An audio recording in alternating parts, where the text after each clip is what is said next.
All right, so let's go over the prone shoulder external rotation stretch. For this position, we're gonna want a yoga block or something of that nature on standby so that we can use it to support our hand and prop it up into the stretch. Starting from a prone lying position, we're going to be training one side at a time, and we wanna find a nice 90-degree angle of our shoulder and our elbows. And from here, to find the initial position that we're gonna be working from, all we need to do is actively rotate. So we want to find our max range of active rotation, basically how high you can lift the hand off the floor. And we want to support ourselves in a position that brings us just outside of that active range. And that's going to put us in a good position to be training this stretch. So we can start by just hanging out here and spending a little bit of time just passively settling into the stretch, focusing on our breathing, particularly the exhalations, and just letting that stretch sensation build up a little bit before we get into the contractions. Now, the contractions in this position are where the magic is truly going to happen for you, where we're going to actually be creating some strength in these end range positions.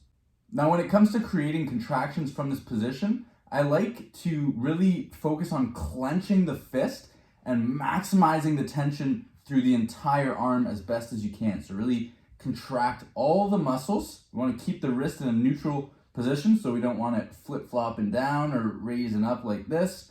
We want to keep the wrist as neutral as possible. Clench your fist, tense the shoulders, the forearms, and from there, we can either contract against the stretch, which is going to be driving that arm down into the support, or we can contract with the stretch by actively trying to lift your arm off of that support without compromising on your position at all. Now, when it comes to progressively overloading in this position, all we have to do is simply adjust the support to raise the elevation that we're propping our hand up onto. And you can either do this throughout your set if you feel the space has been created to do so, or we can just simply do it over time, right? But the idea, I'll give you a demonstration, is to raise up how high you've propped your hand up without compromising on the attributes of the position at all, right? So if you have your hand start to come in, or we're losing the integrity of that 90-degree angle,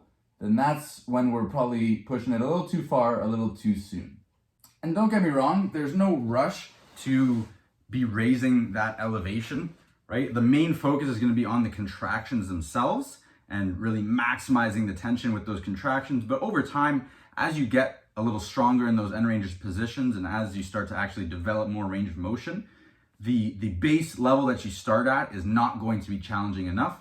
And just like any other exercise over time, we want to progress the stimulus to reflect the improvements that you're making. So that is the prone shoulder external rotation stretch. Perform it as prescribed.